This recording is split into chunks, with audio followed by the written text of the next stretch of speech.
The Lord's love for motherland.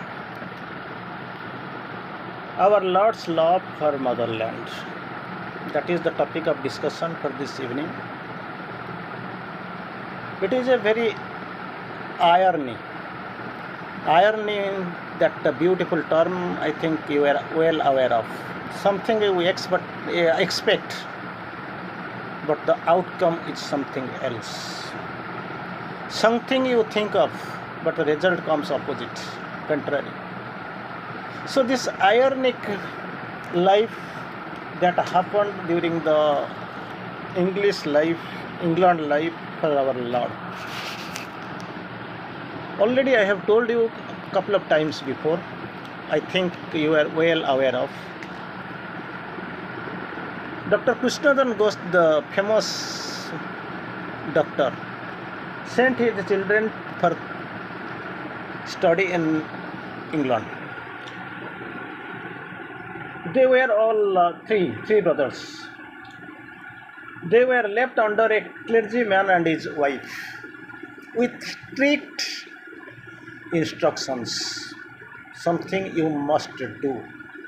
With strict informations and instructions, my three sons, they have to be brought up in English fashion. Already I have told you previously, Dr. Ghosh developed a fancy for this English lifestyle. All at a sudden, this lifestyle, this fancy grew in Dr. Ghosh. He expected his children should be brought up in England in English style. And for that, actually, that fancy created a big problem afterwards. Everything became irony. What he expected, the things occurred in opposite way. For this, actually, sorrowfully, he had to meet his pathetic end. So that story, I think you are aware of, or sometimes I will try to explain before you later on. When these three brothers were left under the guidance of an English clergyman and his wife, there was some strict information on behalf of this their father, Dr. Ghosh. What was the condition? They should not be allowed. No one or two, not only Sri Aurobindo. Of course, Sri Aurobindo was not Sri Aurobindo bearing Sri. So he was simply Aurobindo. But all these three must not be allowed to meet any Indian. They must not be allowed, they should not be allowed to meet in the Indian, first condition. Second condition, to know anything about India, what is going on, what is happening, know anything about India. Third, about the Indian culture. These three things, they are kept as bars for these children. They were guided under the English clergyman and his wife. I will repeat it again.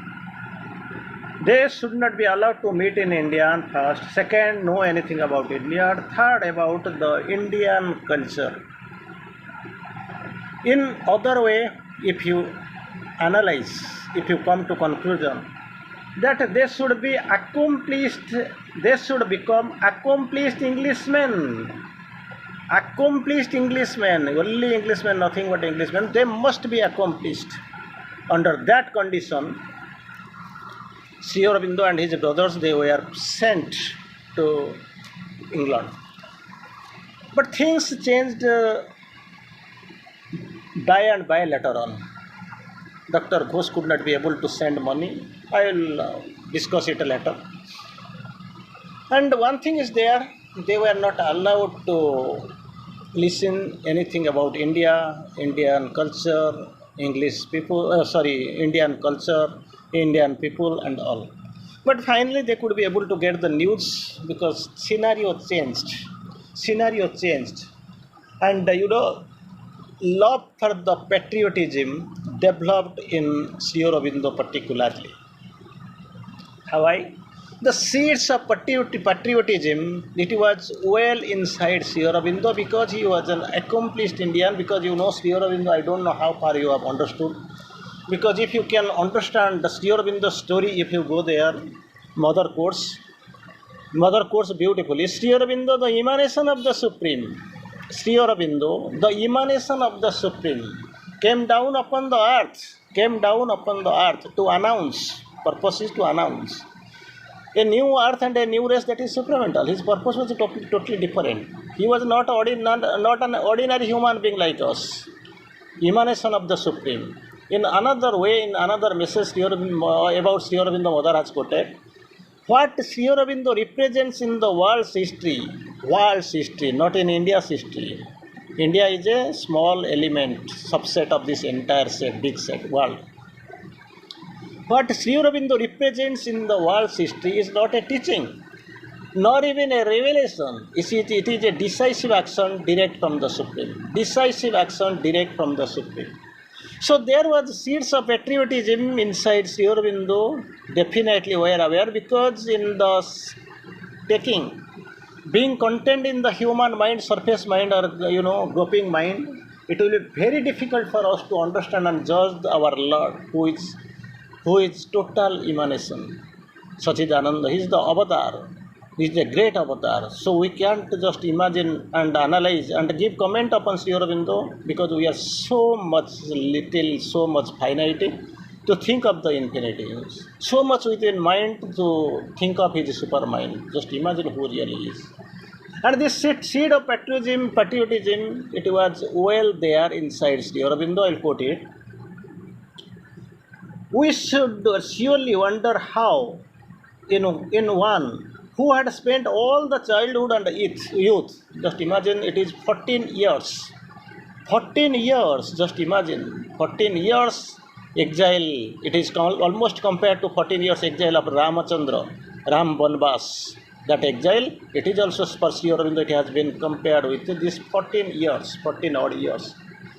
So his youth, entire childhood and youth, it was spent in the glamour of the West, beautifully. It was spent in the glamour of the West, amidst the Western way of life and European studies and European culture. Can you imagine?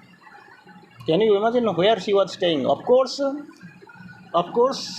he, for this suffering humanity, to raise this suffering humanity, to cure the illness of this, suffering human race, he left his infinity, eternity, immortality, all blissfulness, all consciousness, and he entered into this darkness and of this embodied earth, where the nether opposites are actually ruling a lot. Darkness, sorrows. Here is the falsehood, inconscient, death. Everything is nether opposite of that. Sri Aurobindo, the top, upper hemisphere, he left behind everything and came here to raise. The purpose was to raise this suffering world and to cure the ills that normally his countrymen and the average whole mankind is suffering. He brought the panacea. He tried to cure. So here he was living amidst the Western glamour of the West, amidst the Western way of life, in European studies, in the European culture. In him could awake the deep love for India, because he was initially, I have quoted, he was devoured with strict information. He will be totally away from Indian culture, Indians, and everything about India. But thing is that you can see later on the seed of deep love for India. It sprouted in Sri Aurobindo. This India, his motherland. Afterwards, you can understand in his madness, Sri Aurobindo has defined.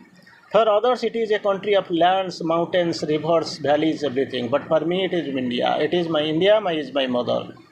So how can I take rest when one pisach, one demon is sucking blood and drinking it?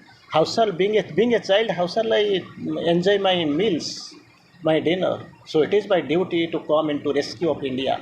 That's what you have seen there. And so far these dreams are concerned, You know, India will be the spiritual guru of the world. India will lead the world. India will show the torch to this entire darkened humanity, human society. So this love of India and motherland, this seed sprouted up. It actually tried to come out. Where were its seeds? When were they sown and how? That was the question, because the Gaikwad of Baroda could be able to analyze his aspects. He told, something you ask, Sri Aurobindo will be simply answering with yes or no or remain silent. Considering all these factors, Gaikwad could be able to conclude, finalize, it is something yogic in it. But Sri Aurobindo quoted in the latter phase of life, mine was the side door entry into spiritual life. By whom?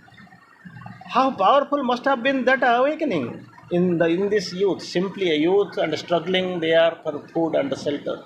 Still, then he was weak. He became not restless. He was tiring. He was not tired. He was just struggling. He was fighting the game of life, really life. So gentle, silent, wise, unhesitatingly lived into the utmost danger for his country. Being just this, his character capacity was totally different, and here the step he had taken was totally different. Country's freedom, the answer is most interesting and expected.